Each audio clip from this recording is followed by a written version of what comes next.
warahmatullahi wabarakatuh. Waalaikumsalam warahmatullahi wabarakatuh.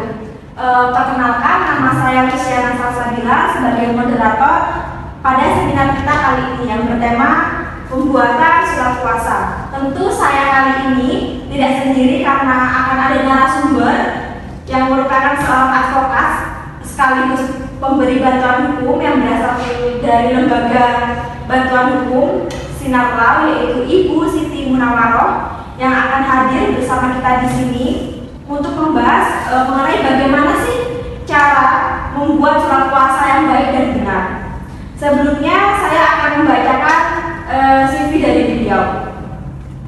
Data pribadi, namanya Siti Munawaroh, tempat dan tanggal lahir Surakarta 17 Agustus 1976, alamat di Jalan Warudoyo nomor 8 Sudan, Kecamatan Kartasuro, Kabupaten Sukoharjo, nomor HP-nya 081765900123, untuk emailnya sitimunawaroh15@gmail.com, YouTube-nya ada Siti Munawaroh.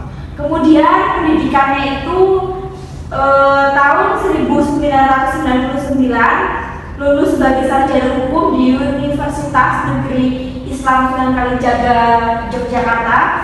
Kemudian pada tahun 2001 lulus S2 Magister Hukum di Universitas Islam Indonesia, Yogyakarta juga. Kemudian pada tahun 2005 lulus sebagai Doktor Ilmu Hukum di Universitas Parahyangan di Bandung.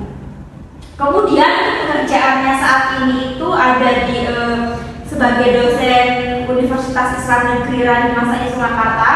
Yang pertama itu mengajar tingkat S1 dan S2 di bidang filsafat hukum, kemudian sosiologi hukum, kemudian hukum pembiayaan, kemudian bantuan hukum. Yang kedua, mengajar hukum perdata dan hukum bisnis di berbagai universitas. Yang ketiga, pekerjaannya itu ada sebagai advokat yang berkantor di lembaga bantuan hukum Sinar Law. Yang keempat, sebagai pelapor perusahaan pilot. Yang kelima, menjadi saksi ahli di berbagai pengadilan, arbitrase, kepolisian, dan kejaksaan. Kemudian yang keenam, menjadi pembicara di berbagai seminar dan karya.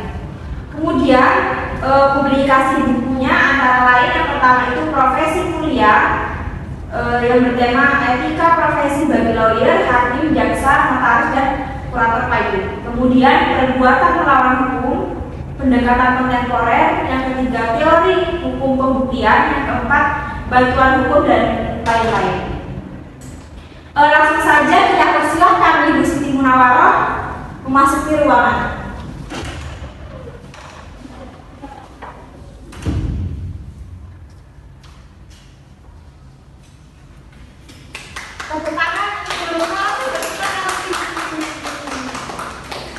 Selamat siang Ibu Siti. Selamat siang, Mbak.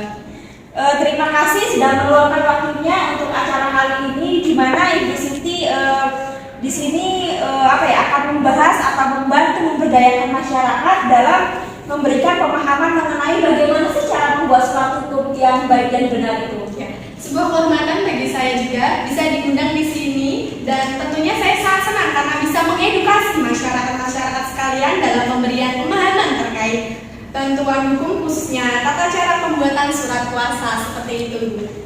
Baik, tidak perlu menunggu lama lagi ya Ibu. Jadi untuk Bapak Ibu sekalian yang sudah hadir, langsung kita mulai saja acara pada siang hari ini. Kepada Ibu Siti Munawaroh, tempat dan waktu kami persilahkan untuk menyampaikan materinya. Baik, terima kasih atas kesempatannya. Sebelumnya, Assalamualaikum warahmatullahi wabarakatuh. Waalaikumsalam warahmatullahi wabarakatuh. Bagaimana kabarnya? Baik, Alhamdulillah. Alhamdulillah. Nah, karena mungkin masih banyak yang belum mengenal saya izin memperkenalkan diri terlebih dahulu ya, saudara. Perkenalkan, saya Siti Munawaroh. Saya berasal dari Lembaga Bantuan Hukum Sinar Law. Pekerjaan sehari-hari saya sebagai advokat dan juga pemberi bantuan hukum khususnya kepada masyarakat yang kurang mampu. Tidak perlu berlama-lama dalam kita perkenalannya, langsung saja mulai saja materinya, yaitu tentang pembuatan surat puasa. Sebelumnya, apa ada yang tahu apa itu surat kuasa dan atau pernah membuat surat kuasa? Belum. Baik, surat kuasa merupakan surat yang berisi penyerahan kekuasaan suatu pihak kepada pihak lain yang diberikan kewenangan dalam hal berperkara. Pemberian kuasa ini diatur dalam pasal 1792 Kitab Undang-Undang Hukum Perdata, sementara dasar hukum surat kuasa umum tercantum dalam pasal 1796 KUH Perdata. Dalam hal perkara mengajukan gugatan atau permohonan di pengadilan, pihak yang berperkara itu dapat menghadiri dan menghadapi sendiri persidangannya. Namun mereka juga bisa diwakili oleh orang lain. Kalau diwakilkan bagaimana caranya, Bu? Nah, kita sebagai pemberi kuasa bisa meminta bantuan kepada advokat atau pemberi bantuan hukum sebagai penerima kuasa untuk mewakili kita nantinya di persidangan. Pemberian kuasa dapat dilakukan dengan lisan maupun tertulis. Apabila surat kuasa ini dengan cara lisan, maka harus dinyatakan di depan persidangan dan dicatat dalam berita acara sidang. Sedangkan apabila surat kuasa ini itu tertulis, maka harus membuat surat kuasa khusus yang mengatur mengenai mewakili pihak yang akan berperkara. Nah, untuk surat kuasa khusus ini nantinya harus dijelaskan ke pengadilan yang akan dituju. Orang yang dapat menjadi kuasa untuk mewakili para pihak dalam persidangan adalah advokat dan orang yang mempunyai izin khusus untuk beracara di persidangan. Contohnya, orang lain yang masih mempunyai hubungan kekeluargaan dengan para pihak. Keterangan masih ada hubungan keluarga harus berupa surat keterangan dari kelurahan pihak yang bersangkutan.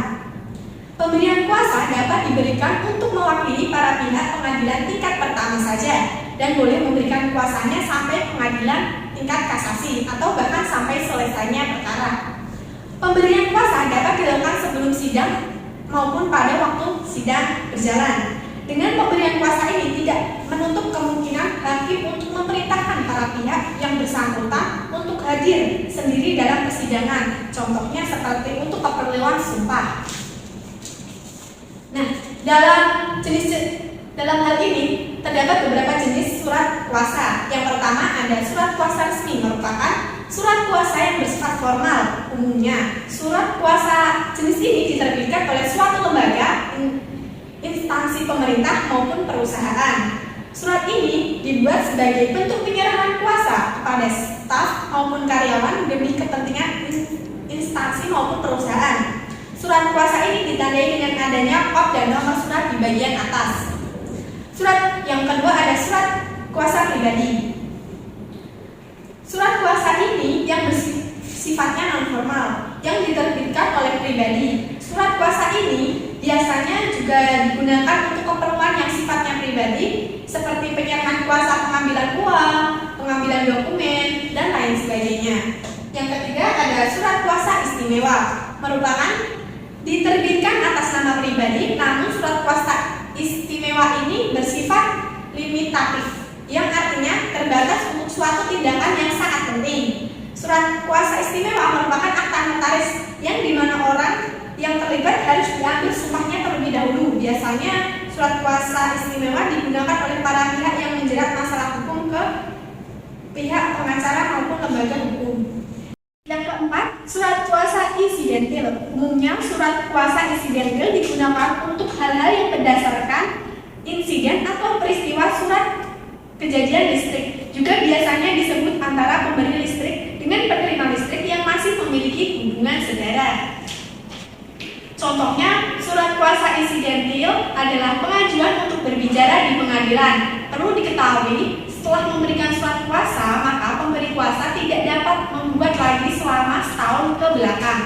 Yang terakhir ada surat kuasa khusus. Surat kuasa ini merupakan bukti transfer listrik secara khusus kepada penerima untuk mewakili suatu kepentingan tertentu agar surat ini sah di mata hukum. Amanat yang ditulis harus rinci dan mendetail seperti itu.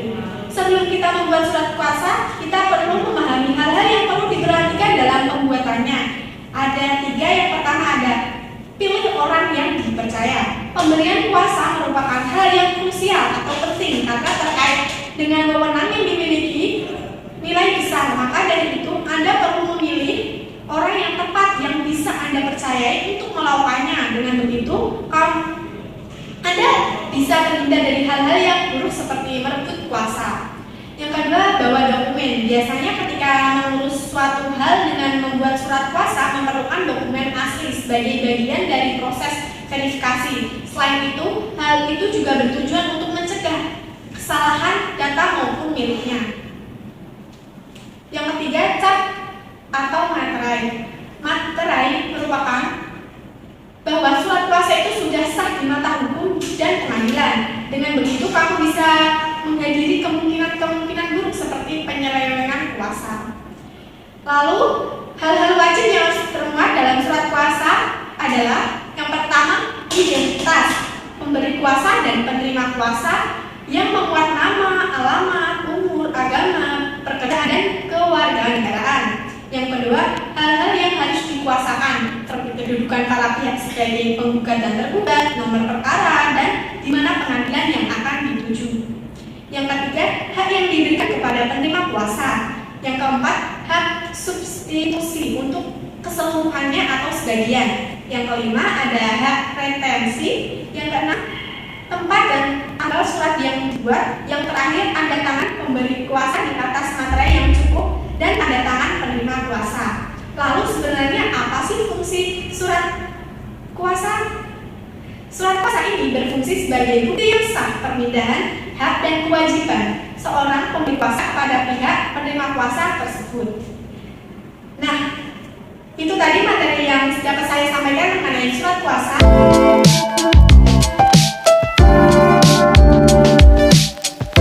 Misal ada yang ingin ditanyakan, dipersilakan. Baik, terima kasih atas Ibu Siti sudah menjelaskan bagaimana cara pembuatan surat kuasa yang baik dan benar, bagaimana hal-hal yang wajib ada di surat kuasa. Apakah Bapak Ibu ini sudah jelas atau ada yang kurang jelas atas penjelasan dari Ibu Siti? Izin bertanya, Bu. Oh, baik, silakan Ibu bertanya kepada Ibu Siti. Baik, terima kasih. Sebelumnya perkenalkan, nama saya Firiatul Kusro Fatimah. Nah, izin bertanya, tadi disebutkan bahwa dalam membuat surat kuasa itu harus membuat beberapa hal yang wajib. Salah satunya adalah harus menjelaskan surat kuasa tersebut ke pengadilan yang dituju. Nah, kalau kita tidak menjelaskan tentang pengadilan yang dituju, itu nanti ada konsekuensinya tidak ya, Bu? Terima kasih. Terima kasih atas pertanyaan dari Ibu Khotimah. Kemudian, apakah ada yang ingin bertanya lagi selain Ibu Khotimah?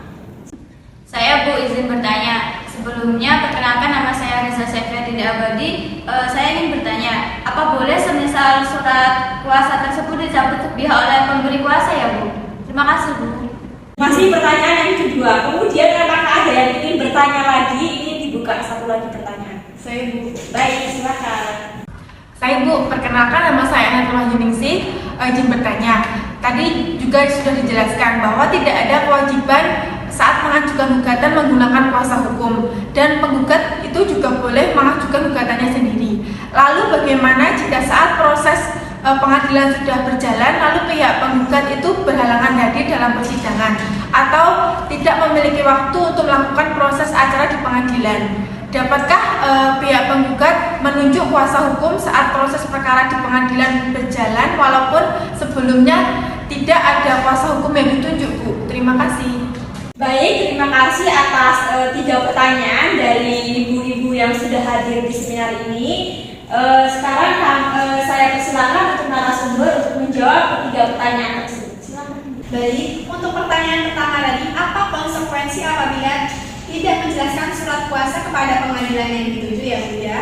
Nah, untuk konsekuensinya, surat kuasa tersebut dianggap tidak sah. Hal tersebut juga berlaku untuk yang lain. Semisal dalam surat kuasa tersebut tidak memuat hal-hal yang saya sebutkan tadi, maka sama saja konsekuensinya surat tersebut itu tidak sah. Kalau sudah dianggap tidak sah, cara lain dengan membuat surat kuasa baru. Tentunya untuk menghindari hal tersebut, maka dalam membuat surat kuasa itu harus berhati-hati ya, Bu. Baik, jadi setelah dijelaskan oleh narasumber, kesimpulannya itu kita sebagai masyarakat atau sebagai pembuat surat kuasa itu harus lebih berhati-hati dan memperhatikan isi isi dari surat kuasa tersebut bagaimana Ibu Bapak udah paham? Sudah Bu, terima kasih atas penjelasannya. Terima kasih. Silakan sumber dijawab pertanyaan yang kedua. Baik Bu, saya lanjut untuk pertanyaan kedua dari Ibu ini. Pertanyaan tadi mengenai apakah boleh semisal surat kuasa tersebut dicabut sepihak oleh pemberi kuasa? Jawabannya adalah berdasarkan pasal 1813 KUH Perdata pada sejumlah alasan yang menyebabkan pemberian kuasa itu berakhir. Yang pertama dengan penarikan kembali kuasa penerima kuasa. Dengan pemberitahuan pemberian kuasa oleh penerima kuasa. Yang ketiga dengan meninggalnya pengakuan atau pilotnya baik pemberi maupun penerima. Dan yang terakhir dengan kawinnya perempuan yang memberikan atau menerima kuasa. Nah, lebih lanjutnya lagi dalam pasal 1814 menegaskan bahwa pemberi kuasa dapat menarik kembali kuasanya bila hal itu dikehendakinya dan dapat memaksa pemegang kuasa untuk memberikan kuasa itu bila ada alasan untuk hal itu. Seperti itu, Bu. Dipahami begini? Sudah Bu, terima kasih atas jawabannya Bu. Terima kasih. Silakan untuk narasumber menjawab pertanyaan yang terakhir. Untuk pertanyaan ketiga ini dari Ibu Ana, bagaimana jika saat proses pengadilan sudah berjalan lalu pihak penggugat itu berhalangan hadir dalam persidangan dan tidak memiliki waktu untuk melakukan proses acara di pengadilan, dapatkah dia menunjuk kuasa hukum saat proses perkara di pengadilan berjalan maupun sebelumnya tidak ada kuasa hukum yang ditunjuk? Jawabannya itu boleh-boleh saja Bu. Hal itu dimaksudkan agar mencegah mengurangi resiko pengangguran gugatan di pengadilan. Karena semua pertanyaan sudah dijawab oleh Bu Siti, kita berikan tepuk tangan kepada narasumber. Kemudian karena keterbatasan waktu dan sudah semakin siang tentang bantuan hukum pada kali ini, kemudian saya ucapkan banyak-banyak terima kasih kepada Ibu Siti Munawwaroh yang sudah hadir pada kesempatan kali ini dan ibu-ibu masyarakat Kartasuro yang sudah hadir pada kesempatan kali ini. Terima kasih atas waktunya. Semoga kedepannya kita bisa berjumpa lagi dengan materi-materi yang lebih bermanfaat dan materi-materi yang lebih menarik lagi. Terima kasih. Sekian dari saya. Wassalamualaikum warahmatullahi wabarakatuh. Waalaikumsalam warahmatullahi wabarakatuh.